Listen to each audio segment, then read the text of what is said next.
Goedenavond, u kijkt naar het Zeeuwse nieuws van vandaag, zaterdag 21 oktober.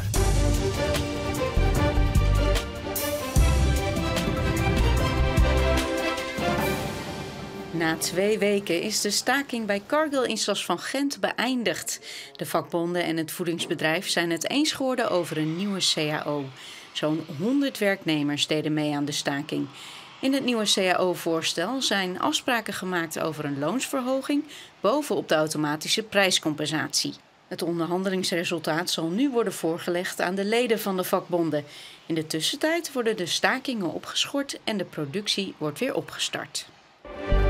Na jarenlang juridisch gesteggel is de bouw van project Waterzande dan eindelijk gestart.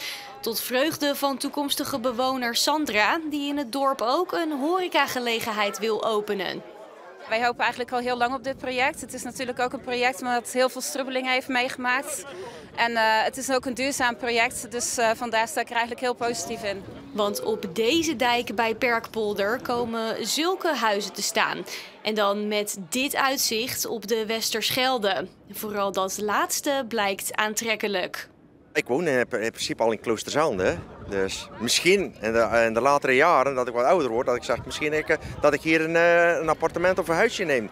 Die kans is reëel aanwezig. Wat vindt u van het uitzicht? Geweldig. Geweldig. Ik zou hier best willen wonen.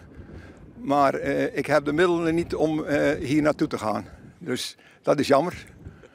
Wat niet is, kan nog komen. Ja, we gaan proberen. Volgend jaar worden de eerste appartementen opgeleverd. Constantijn Jansen op de Haar verruilde een jaar geleden het waterschap in Utrecht voor de burgemeesterspost in Capelle. Dat vraagt om een terugblik op het eerste jaar in de nieuwe functie. De eerste periode is natuurlijk ook heel veel kennis maken, heel veel bezoeken afleggen naar inwoners. Je komt op allerlei plekken waar je normaal niet zou komen. Mensen nodigen je echt thuis uit aan de keukentafel. Om te laten zien wat ze gewoon mooi vinden aan hun eigen gemeente en het gesprek aan te gaan over de gemeente. Dus het was heel intensief, maar ook heel erg bijzonder en heel erg mooi werk om te doen, burgemeester zijn. Dus ik heb het heel leuk gevonden gewoon eigenlijk. Een betrokken burgervader dus, precies waar de gemeente al bijna 5 jaar naar op zoek was. En precies zoals Jansen op de Haar had verwacht. Maar er komt veel meer bij kijken. Waar je toch minder zicht op hebt als je nieuw komt in de functie, is alles wat er achter de schermen gebeurt. Op het gebied van veiligheid, overleg met de politie, overleg met de brandweer, overleg met de veiligheidsregio. Er is geen gemiddelde werkdag. Ik hou er ontzettend van. Ik ben niet gemaakt om elke dag hetzelfde te doen.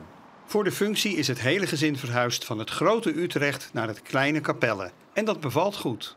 In Utrecht heb je niet dat je je huis uitloopt en dan opeens op het strand bij de zee staat, bij de Oosterschelde staat. Ik vind het fantastisch. En ik hou ontzettend veel van alles wat ook uit de zee komt, van de oesters en de mosselen.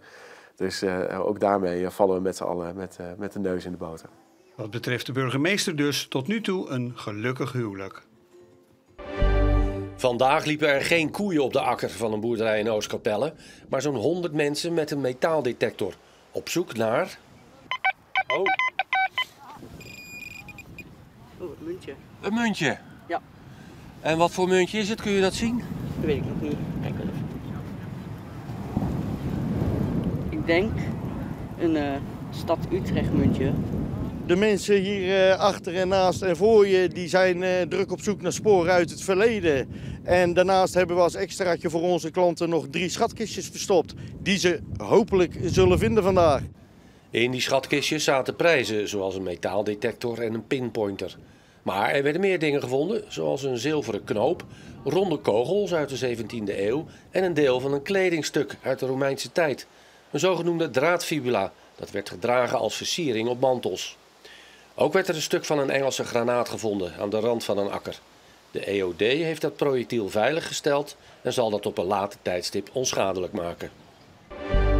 Derde klasser Zeelandia Middelburg in de groen-witte shirts tegen het blauw-geel van SVOD 22. En dit is een poging van heel ver van Maarten Hazelaar. En die valt zomaar binnen. En zo staat het klasse hoger spelende SVOD 22 uit Oostkapelle op voorsprong. Dit is vlak voor rust met Remco van Welsum in de counter. Kappen en binnenschieten. En zo verdubbelt Van Welsum de score in het voordeel van SVOD 22. Dan kunnen we nog eventjes niet aan de thee. Want er is nog 1 aanval van Zeelandia Middelburg in de eerste helft. Komt de bal hier bij Denis Kovacevic.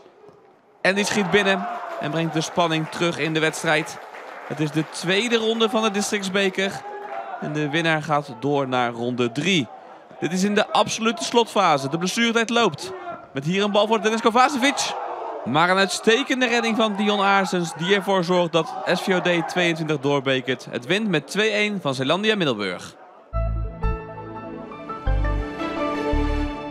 Soms zag het er vandaag heel aardig uit met opklaringen en een stukje blauwe lucht. En het was vooral zo rond het middaguur. Maar er was een krachtige zuidenwind door een groot lage drukgebied wat van Engeland naar het noorden aan het gaan is. Uiteindelijk waren buien dan ook niet van de lucht en er zaten gaandeweg de middag een paar flinke buien bij met windvlagen van 50 tot 60 km per uur. Het was soms echt herfst. Dat is het vannacht eerst ook, want de wind draait naar het zuidwesten en is nog windkracht 4 tot 6 met enkele buien met windstoten in het begin. Later in de nacht en morgen is het wat rustiger met morgen windkracht 3 tot 4 en aan zee soms windkracht 5. Meer opklaringen, dus ook meer zon en lokaal een paar buien en de meeste kant erop is in Zeeuws-Vlaanderen en Zuid-Beveland. Morgenavond is het vrijwel overal droog en het is het maandag lange tijd ook met later een bui. Daarna is het weer redelijk wisselvallig met steeds een matige tot vrij krachtige wind en maxima ook nog steeds rond 14 à 15 graden. En tot zover. Straks dan ben ik natuurlijk nog bij u terug met Zeeland de Week, dus graag tot zo.